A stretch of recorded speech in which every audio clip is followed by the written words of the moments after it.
Thank you very much sir. मैं doctor Javed, आपने नाम लिया, मैं हिंदुस्तान का एक प्राउड मुस्लिम हूँ और मुझे शुक्र है कि बाबा साहब अम्बेडकर ने और हमारे पूर्वजों ने एक बेहतरीन तोहफा दिया है और वो तोहफा है कॉन्स्टिट्यूशन ऑफ इंडिया, जिसके वजह से आज हम अपने आप को महसूस समझते हैं, महफूज समझते हैं।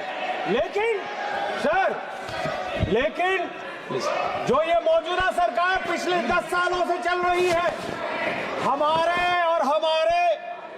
साथियों के साथ जो अन्याय हो रहा है वो बर्दाश्त के काबिल नहीं है। आज हमसे डिस्क्रिमिनेट किया जा रहा है, हमारे लोगों को पब्लिकली अब्यूज किया जा रहा है, हमारे साथ लिंचिंग की जा रही है, मारा जा रहा है, हमारे बुजुर्गों को दाढ़ी से नोचा जा रहा है, हमारे लोगों को नमाज पढ़ते हुए लात मारी जा रही है, हमारी जमीनों को छीनी जा रही है, हमारी दरगाहों पे कब्जा की जा रही है, हमारे बच्चों से एक ऐसा शब्द बुलवाना चाहते हैं जो नहीं बोलते और नहीं बोलने के कारण उस पर अत्याचार होता है। ये आज का हिंदुस्तान है इनके सामने, इनके चलाते हुए, जिसका हम विरोध करते हैं। और सर वही नहीं, पिछले कुछ दिनों में 686 हेट स्पीचेस हुए। आपको जान के ताजुब होगा सर। किसको लात मारा आप बताएगा, तथ्य दीजिए, किसको कहा लात मारा, तथ्य दीजिए। हम देंगे सर। नमाज पढ़ते वक्त दुनिया ने देखा, ताजुब है, आप छुप गए देखने के लिए। सर 686 हेट क्राइम्स हुए हैं पिछले वारदात, लेकिन उनमें से हेट मॉन्गर्स के खिलाफ कुछ भी नहीं किया इस मौजूदा सरकार ने। और किसके खिलाफ कर रहे हैं कार्रवाई? उनके खिलाफ जो विसल ब्लोअर हैं, उनके खिलाफ जो न्यूज देते हैं, सोशल मीडिया कहता है। मीडिया तो बिका हुआ, हम सब जानते हैं, इन्हीं के कंट्रोल में है। लेकिन और वही नहीं, हमारे ट्राइबल्स के खिलाफ उनकी जमीनें, उनकी फॉरेस्ट छीनी जा रही हैं। 10,000 से ज्यादा केसेस दिए गए उनके। सर हमारे 2011 के सेंसस के हिसाब से 12.2% मुसलमानों की आबादी है। और आपको जान के ताजुब होगा कि 54 मिनिस्ट्रीज में 11,131 ऑफिसर्स में मुसलमान सिर्फ 171 है, जिसका परसेंट 1.6 है। यहाँ हमको जो हमारे हिसाब से मिलना चाहिए वो नहीं मिलता। लेकिन अगर जेलों में आप तादाद देखेंगे तो मुसलमानों की तादाद 31 है, उसमें ज्यादातर इंटर ट्रायल है जिनको जबरदस्ती भरा गया है। हमारे स्टूडेंट्स को, हमारे एक्टिविस्ट को इनको निकालना होगा। पिछले 10 सालों में हमने देखा, पहले राइट्स हुआ करते थे, ये अब राइट्स मैन्युफैक्चर करते हैं, लोग बुला के भेजते हैं। और अब संभल में हमने देखा, जब लोग नहीं मिल रहे तो प्रशासन ने गोली चलवाई। हम ये बर्दाश्त नहीं करेंगे।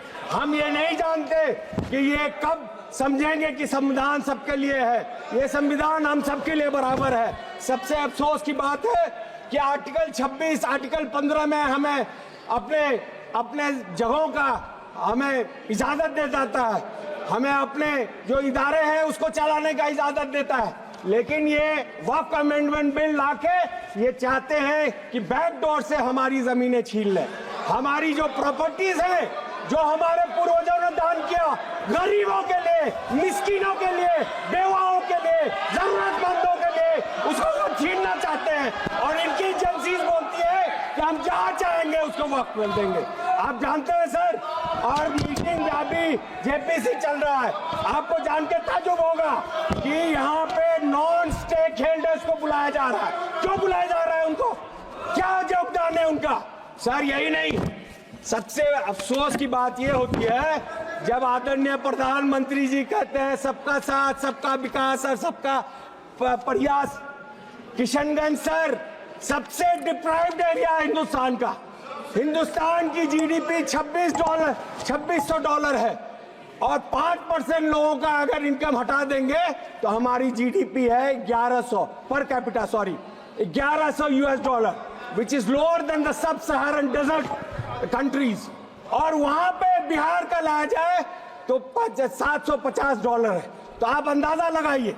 और उसमें भी सबसे पिछड़ा इलाका है जो किशनगंज और सीमांचल है। पिछले 12 साल से मैं गुहार लगा रहा हूं।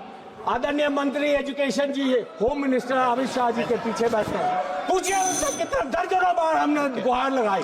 जो यूपीए सरकार ने, मनमोहन सिंह जी ने, सोनिया गांधी जी ने तोहफा दिया, आप उसमें अभी तक क्यों फंड नहीं दे रहे? धन्यवाद जी। क्यों कहते हैं कि हमारा अभिजीत गंगोपाध्याय जी, आप चाहते हैं कि सिर्फ हम मजदूरी करें? सदस्य अभिजीत गंगोपाध्याय जी, चाहते हैं कि हमें तालीम मिले? आप समाप्त कीजिए। क्या आप नहीं चाहते हैं कि हिंदुस्तान के ग्रोथ में हमारा अभिजीत गंगोपाध्याय जी।